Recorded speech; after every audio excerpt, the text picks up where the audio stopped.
আপনারা দেখছেন challenge ২৬ bulletin.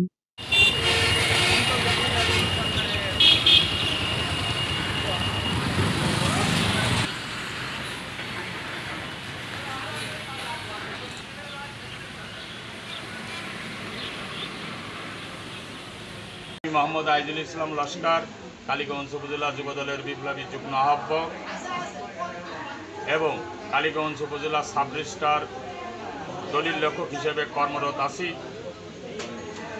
গতকাল আপনারা মিডিয়ার সামনে আমি ঘোষণা দিয়েছিলাম যে কালীগঞ্জ উপজেলা সাব রেজিস্ট্রার অফিস দুর্নীতি মুক্ত হিসেবে ঘোষণা দিয়েছিলাম। গতকাল আমাদের সাব রেজিস্ট্রার অফিসে 89খানা দলিল রেজিস্ট্রি হয়েছে। তাতে সরকারি যে আমাদের টিওনো সাহেব মাধ্যমে সরকারিভাবে কালীগঞ্জের জনসাধারণ রেজিস্ট্রি করেছে। একটি টাকাও কোনো দুর্নীতি হয় নাই। এই 89টি দলিল যদি নাসির থাকাকালীন যদি হতো, সর্বনিম্ন সে 10 থেকে 12 লক্ষ টাকা এই দলিলের উপরে সে হাতিয়ে নিত এবং আওয়ামী সন্ত্রাসী গুন্ডা বাহিনী দিয়ে এই উপজেলা পরিষদে সে মস্তান ভাড়া করে সাধারণ লেখকদের উপরে নির্যাতন চালিয়ে সাধারণ লেখকবৃন্দ এতদিন এই গত 15 বছর ধরে যে অত্যাচার নির্যাতনের শিকার হয়েছি, সেই নির্যাতনের ভিত্তিটা এমনই যে আমাদেরকে যে রেটটা দেওয়া হতো সেই অনুপাতে আমরা জনগণের পাবলিকের কাছ থেকে সেই রেটটা নিয়ে কাজ করতাম এবং সেইটা আবার সে ওই অফিসের সামনে চেয়ার টেবিল বসে ওখান থেকে স্লিপির মাধ্যমে দলিল রেজিস্ট্রির ব্যবস্থা রেখেছিল এবং আমরা সাধারণভাবে যে দলিলগুলো লিখে নিয়ে যেতাম, জনগণের যাতে হয়রানি না হয়, সাধারণ যে ফিফা আছে সেইগুলো দিয়ে নিয়ে যেতাম। কিন্তু সে ওই জায়গায় আমাদেরকে বা সাব রেজিস্ট্রি অফিসে ওই একেবারে জিম্মি করে কারোর কোনো কথা বলার কোনো অধিকার সেখানে ছিল না।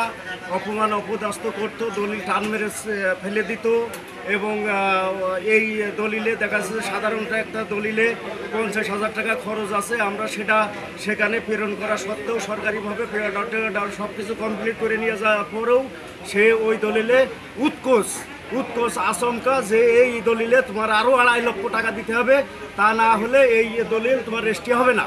যে জায়গায় 50,000 টাকায় ওই দলিল আমরা সাধারণভাবে জীবনযাপন করে সাধারণভাবে মজুরি নিয়ে চলে যেতে পারতাম ইনশাল্লাহ।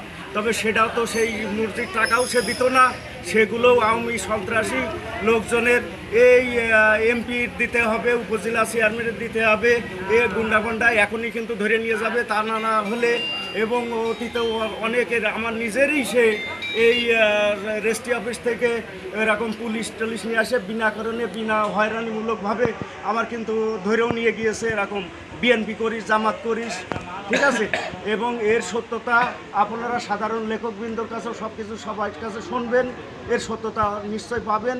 এবং গতকালকেও আমাদের জমি কুড়াই গেতে মানে কুড়াই না, আমার বাপের সম্পত্তি, আমার বাপ আমার 8 শতক জমি লিখে দিচ্ছে, তাই উনি নাসির চৌধুরী রেজিস্ট্রি করেছি। উনি 22,000 টাকা আমার কাছ থেকে নিয়েছেন, কিন্তু 22,000 টাকার মধ্যে 1,000 টাকা আমি কম দিতে গেছিলাম, সে দলিল টান মেরে ফেরাই দিয়েছিলেন। আমি খুব কষ্টের মধ্যে ছিলাম ওই সময় যে ভাই আমি খুব গরিব মানুষ, আমার আব্বা তো আমার লিখে দিচ্ছেন। আমার নাম মোহাম্মদ ফুরকান আলী, বলিদাপাড়া বাড়ি। আমার আব্বা না আব্দুল সাত্তার মন্ডল, বলিদাপাড়া 6 নম্বর ওয়ার্ড, পৌর 6 নম্বর ওয়ার্ডে আসি। আমি জমি যখন 12-14 মাস আগে রেজিস্ট্রি করতে গেল। রেজিস্ট্রি করতে পেরেছেন আপনি? হ্যাঁ, জমি উনি রেজিস্ট্রি করে আমার দলিল দেয় না, 22,000 টাকা নিয়েছিল। আমি বললাম ভাই 1,000 টাকা কম নেন। উনি পেন্সিলই লেখেন, যখন করে তখন পেন্সিলে লেখেন, পেন্সিলে পরবর্তী উনি উঠিয়ে দেন। এবং আমি বললাম যে 1,000 টাকা কম নেন, উনি কম নেন, আমার সে দলিল টান মেরে ফেলা দেয়, জমি রেজিস্ট্রি করলে করো, না করলে না করো, এরমভাবে আমাকে এইগুলো। তো আমি বললাম যে ভাই আমি গরিব মানুষ, 1,000 টাকা না। আহমেদ পিতার নাম আমার ফরসার আলী, বাড়ি আলপাড়া নদীপাড়া। আমরা এই 17 বছর থেকে লাঞ্ছনা গঞ্চনা এই নাসিরের হাতে আমরা এখানে হয়েছি। সাধারণ মানুষের থেকে যারা জমি রেস্ট্রি করতে দিয়েছে তাদেরও মানবান করেছে। আর লেখকদের কথা কি বলবো, লেখকদের তো আসলে লেখকদের পরিচয় ছিল না, এখানে তারা লেখক, তাদের কোনো পরিচয় ছিল না।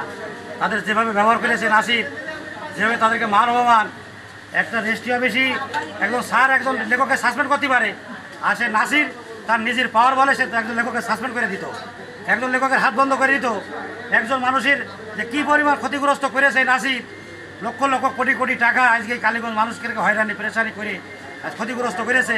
আমরাও 17 বছর যে ক্ষতিগ্রস্ত হয়েছি, আমাদেরকে সেভাবে পারিশ্রমিক দেয়নি, সব টাকা সে নিয়ে তার নিজের নামে ব্যাংক ব্যালেন্স বাড়ি গাড়ি করে আর সে দেউলিয়া। আমরা আইনের কাছে আবেদন করছি তাকে যেন দ্রুত আইনের আওতায় এনে তার দৃষ্টান্ত ও শাস্তির ব্যবস্থা করা হয়, এই বলে আমার কথা আমি শেষ করছি।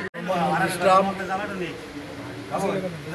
কালীগঞ্জ দোল লেখক আগামী সপ্তাহে আমি দীর্ঘ 27 বছর এই অফিসে কাজ করছি। সামনের সপ্তাহে আমার নিজস্ব একটা দলিলি আমার কাছ থেকে 8,000 টাকা ঘুষ না নিলেই তাছাড়া খুব ইয়াদুর করি। আমার নিজস্ব দলিল, আমাদের কোনো পয়সা লাগে না, আমাদের রেজিস্ট্রি করতে আমাদের অফিস কোনো বাজে পয়সা লাগে না। তো আমার নিজস্ব একটা দলিল তো আমার কাছে 8,000 টাকা ঘুষ নিয়ে আসছে।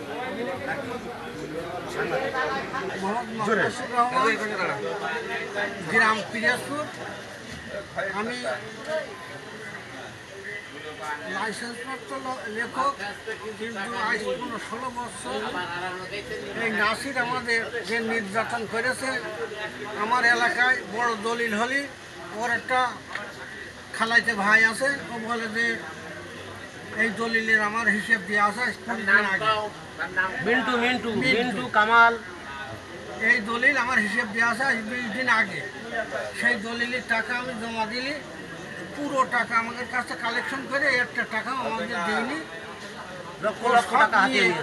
চলে গিয়েছে। বলছি যে আমাদের নাসির চৌধুরী যেভাবে নির্যাতন করেছে আজ 16 বছর, যত দলিল আমরা করেছি সমস্ত দলিলের টাকা পয়সা ও নিয়েছে, নিয়ে আমাদের একটা টাকাও দিইনি, নিয়ে চলে গেছে। আবার বড় দলিল করে আবার দেখেছে যে এই দলিল কত টাকা হয়েছে, পকেটে ফলে বের করে সেই টাকা বের করে নিয়ে সব টাকা নিয়ে রেস্টে আমি বারান্দায় সামনে